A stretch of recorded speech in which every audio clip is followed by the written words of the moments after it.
નમસ્કાર દર્શક મિત્રો, આપ નિહાળી રહ્યા છો એસ લાઈવ ન્યૂઝ બુલેટિન. નજર નાખીએ અત્યાર સુધીના મુખ્ય સમાચારો. ભારતની તમામ હોસ્પિટલો કરાશે ગ્રેડિંગ, કહ્યું કેન્દ્રીય મંત્રી નડ્ડાએ.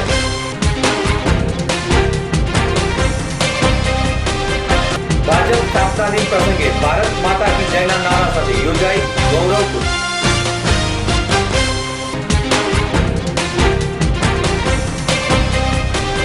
આવતીકાલે ચેટી ચાંદ ભગવાન ઝૂલેલાલની શહેરમાં નીકળશે શોભાયાત્રા.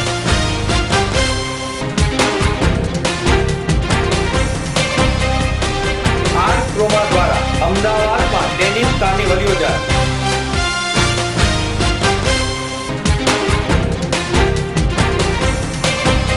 બાવળામાં મણિનગર સ્વામિનારાયણ મંદિરનો 45મો પાટોત્સવ ઉજવાય. ભારતીય જનતા પાર્ટીના સ્થાપના દિવસની ઉજવણીના ભાગરૂપે અમદાવાદ આવેલા કેન્દ્રીય આરોગ્ય મંત્રી જેપી નડ્ડાએ જણાવ્યું કે આરોગ્ય મંત્રાલય ટૂંક સમયમાં જ દેશની તમામ હોસ્પિટલોનું ગ્રેડિંગ કરશે, જેમાં CHC સ્તરના ક્લિનિક સહિત દરેક કક્ષાની હોસ્પિટલનો સમાવેશ કરાશે. નડ્ડાએ જણાવ્યું કે આ ગ્રેડિંગ હોસ્પિટલમાં પૂરી પાડવામાં આવતી સુવિધા, ત્યાંના કર્મચારીઓ, સેનિટેશન સુવિધાના પ્રકાર, કચરા વ્યવસ્થાપનના પ્રકાર અને સારવારની પ્રક્રિયાને આધારે કરવામાં આવશે. નડ્ડાએ વધુમાં જણાવ્યું કે આ ગ્રેડિંગ હોસ્પિટલ પૂરી પાડતી કર્મચારીઓ અને તેમને કરવામાં આવેલા વ્યવહારને આધારે કરવામાં આવશે. આ ઉપરાંત IPD અને OPDના દરેક દર્દીઓ પોર્ટલ પર પોતાના પ્રભાવ આપી શકે તેવી વ્યવસ્થા પણ કરવામાં આવશે. મંત્રીએ ઉમેર્યું કે આ પ્રતિભાવો જાહેર રાખવામાં આવશે જેથી લોકો તેના વિશેની માહિતી મેળવી શકે. નડ્ડાએ પ્રધાનમંત્રી જનધન યોજના વિશે જણાવ્યું કે આ યોજનાને કારણે ફાઇનાન્શિયલ ઇન્ક્લુઝન નહીં પરંતુ ફાઇનાન્શિયલ રિવોલ્યુશન થયું છે. તેમણે ભારત સરકારની વિવિધ યોજનાઓ વિશે જાણકારી આપી હતી. અત્યાર સુધીમાં આશરે 23% ખેડૂતોને પ્રધાનમંત્રી પાક વીમા યોજના હેઠળ આવરી લેવાયા છે. જો કે પ્રધાનમંત્રીએ દરેક સાંસદોને પાક વીમા યોજના હેઠળ 100% ખેડૂતોને આવરી લેવા માટે પ્રયાસો કરવાની સૂચના પણ આપી છે. ભાજપ સ્થાપના દિવસે રાજ્યમાં જુદા જુદા કાર્યક્રમોનું આયોજન કરવામાં આવ્યું હતું, જેમાં મોટી સંખ્યામાં કાર્યકરો જોડાયા હતા. વંદે માતરમ, ભારત માતા કી જય ના ગગનભેદી નારા સાથે અમદાવાદમાં 10,000થી વધુ કાર્યકરો જોડાયા હતા, જેમાં મુખ્યમંત્રી આનંદીબેન પટેલ, કેન્દ્રીય પ્રધાન જેપી નડ્ડા એ ગૌરવ કૂચને પ્રસ્થાન કરાવ્યું હતું. ત્યારે કાર્યકરોમાં ભારે ઉત્સાહ જોવા મળતો હતો. ભાજપના 37મા સ્થાપના દિવસે કર્ણાવતી મહાનગર શહેર સંગઠન દ્વારા ભારત માતા ગૌરવ કૂચનું આયોજન કરવામાં આવ્યું હતું.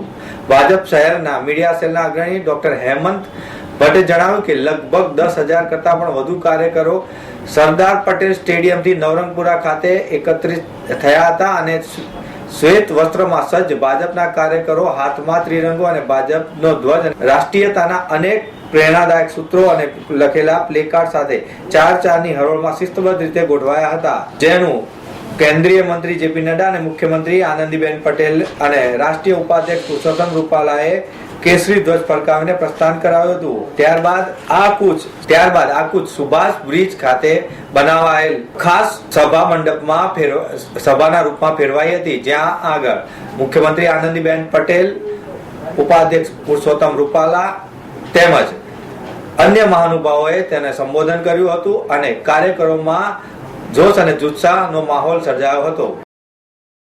આવતીકાલે ચૈત્ર સુદ બીજ એટલે કે ચેટી ચાંદ, આ દિવસે સિંધી સમાજના ઈષ્ટ દેવતા ભગવાન ઝૂલેલાલનો જન્મદિવસ હોય અમદાવાદ સહિત રાજ્યભરમાં સિંધી સમાજના લોકો આ પર્વને ખૂબ જ ધામધૂમપૂર્વક ઉજવે છે. આ દિવસે ચંદ્ર દર્શન થાય છે, તેથી જ સિંધી સમાજના નૂતન વર્ષનો પ્રારંભ થાય છે. ચેટી ચાંદ સિંધી ફેસ્ટિવલ કમિટીના નેતૃત્વમાં શોભાયાત્રાનું આયોજન કરાયું છે. આ શોભા 4 को दोपहर को 2 बजे शोभा यात्रा पाटिया से निकलेगी. वो रेलवे क्रॉसिंग, राजावीर, जीवाट, अम्बावाड़ी, सरदार नगर, ये घूमते घूमते लगभग 12-13 किलोमीटर होता है, जिसमें लगभग 2 लाख लोग और 100 झांकियाँ पूरे पाटिया से निकलेगी और सरदार नगर तलावड़ी पे ये शोभा यात्रा पूरी होगी.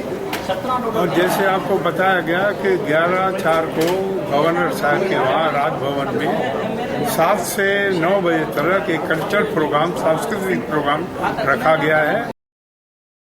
શોભાયાત્રા બપોરે 2 વાગે નરોડા પ્રાટિયાથી પ્રસ્થાન કરશે. સોમવારે 11મીના સાંજે 7 વાગે રાજ્યપાલ OP કોહલીના રાજભવન ખાતે એક સાંસ્કૃતિક કાર્યક્રમનું આયોજન પણ કરવામાં આવ્યું છે, જેમાં સિંધી સમાજના અગ્રણીઓ ઉપસ્થિત રહેશે. કમિટીના કન્વીનર ગોપાલદાસ અને બલરામભાઈએ જણાવ્યું કે યાત્રામાં 100 થી વધુ ટ્રકો, ઊંટગાડીઓ, શિવ પાર્વતી, ભગવાન ઝૂલેલાલ વગેરેની ઝાંખીઓ કરાવતા ટેબ્લો રાખવામાં આવશે. આ ઉપરાંત બહેરાણ સાહેબ એન્ડની સાથે કરતબો કરતા યુવાનો સહિત 2 લાખ લોકો આ યાત્રામાં જોડાશે. આ યાત્રાનું નગર હાંસોલ સરદાર નગરથી રણમુક્તેશ્વર મંદિર થઈ સાબરમતી સાંઈલાલની જ્યોત પરવાન ખાતે રાત્રે પૂર્ણ થશે. આમાં મહેસાણા, તલોદ, કડી, કલોલ, પ્રાંતિજ, દેગામ સહિત અનેક વિસ્તારના સિંધી સમાજના લોકો ઉપસ્થિત રહેશે. સ્પેશિયાલિટી કેમિકલ્સમાં વિશ્વની ટોચની કંપની આર્ક્રોમાએ અમદાવાદમાં યોજાયેલા ડેનિમ કાર્નિવલમાં ડેનિમ ઉદ્યોગ માટે ડિઝાઇન થયેલા કન્સેપ્ટ અને પ્રોસેસિંગના નાવીન્યપૂર્ણ ટકાઉ અંગેની પોતાની પ્રતિબદ્ધતા દોહરાવી હતી. ડેનિમ તે રોજેબરોજમાં વપરાશમાં આવતું કાપડ છે. ભારતમાં તેની માંગ સતત વધી રહી છે. આર્ક્રોમ દ્વારા યોજાયેલી આ ઇવેન્ટમાં ડેનિમ માટેની વિવિધ ઓફરિંગ્સ રજૂ કરવામાં આવ્યા હતા, જેમાં વિવિધ ડેનિમના આર્ટિફિકેટ્સ દર્શાવાયા હતા, જેમાં ફેબ્રિક્સ અને ફેશન ટ્રેન્ડની બહુમુખતા વ્યક્ત કરવામાં આવી હતી. આ કાર્યક્રમનું આગવું આકર્ષણ આર્ક્રોમના એવોર્ડ વિજેતા એડવાન્સ ડેનિમ કન્સેપ્ટ કલરની નવી શ્રેણી, કુદરતી કૃષિ કચરામાંથી અર્થ કલર, કેઝ્યુઅલ વેર માટે ઓપ્ટિશિયલ ડાયટ અને ઓપ્ટિશિયલ ડાયઝ અને સ્માર્ટ રેપર્સ હાર્ડ રફ સાથેની નેચર ફ્રેન્ડલી ડિઝાઇનો રજૂ કરવામાં આવી હતી. આર્કોમ દ્વારા યોજાયેલા ડેનિમ કાર્નિવલમાં ટેક્સટાઇલ, મ્યુઅલ, મિસ ગાર્મેન્ટ પ્રોસેસ, મશીન મ્યુઅલ, રિટેલ અને ફેશન ઇન્સ્ટિટ્યૂટના પ્રતિનિધિઓ મોટી સંખ્યામાં ઉપસ્થિત રહ્યા હતા. આ કાર્યક્રમમાં ભવિષ્યના ડિઝાઇનરો માટે ડુ ધ ડેનિમ સ્પર્ધા યોજવામાં આવી હતી. આ પ્રસંગે કંપનીના મેનેજિંગ ડાયરેક્ટર અને હેડ ટેક્સટાઇલ સ્પેશિયાલિસ્ટ ઇન્ડિયાના અંજની કુમાર પ્રસાદે જણાવ્યું કે આર્ક્રોમમાં તેના ગ્રાહકો સાથે તેમને નાવીન્યપૂર્ણતા અને ટકી શકે તેવા ખ્યાલ સાથે કાર્યરીત વૃદ્ધિ હાંસલ કરવામાં મદદરૂપ કરી છે. બાવળામાં ધોળકા રોડ પર આવેલા મણિનગર સ્વામિનારાયણ મંદિર ગાદી સંસ્થાન સંચાલિત મંદિરનો 45મો વાર્ષિક પાસોત્સવ આચાર્ય પુરુષોત્તમ પ્રિયદાસજી મહારાજની નિર્સામાં યોજાયો. આ પ્રસંગે બાવળાના પ્રતિષ્ઠિત મહાનુભાવો ઉપસ્થિત રહ્યા હતા. આ પ્રસંગમાં મંદિરમાં બિરાજમાન અધિપતિ સર્વોપરી શ્રી સ્વામિનારાયણ ભગવાન, મૂર્તિ જીવન પ્રાણ અબજી બાપા તથા આચાર્ય 1008 મુક્ત જીવન સ્વામી બાપાની સવારે ખાસ પૂજા વિધિ યોજવામાં આવી હતી. ત્યારબાદ ભગવાનને 56 ભોગનો પ્રસાદ અન્નકૂટ ધરાવી આરતી કરવામાં આવી હતી. મણિનગર મંદિરનો પાટોત્સવ ઉજવાઈ રહ્યો છે. એમાં સવારથી સ્વામિનારાયણ મંદિરના આંગણમાં મહાઆરતી તેમજ અન્નકૂટ મહોત્સવનું આયોજન કરાયું હતું, જેમાં અમદાવાદથી સૌ સંતો મહંતો પધાર્યા હતા. તેમજ બાવળામાંથી પણ ઘણા બધા સંતો મહંતો તેમજ મહાનુભાવો તેમજ અન્ય ગ્રામજનો પધાર્યા હતા.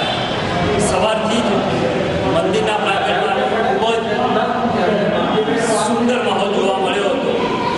આ અન્નકૂટ મહોત્સવ તેમજ મહાઆરતી બાદ મંદિરના પ્રાંગણમાં સુંદર સ્વામી બાપા દ્વારા કથાનું આયોજન કરવામાં આવ્યું હતું.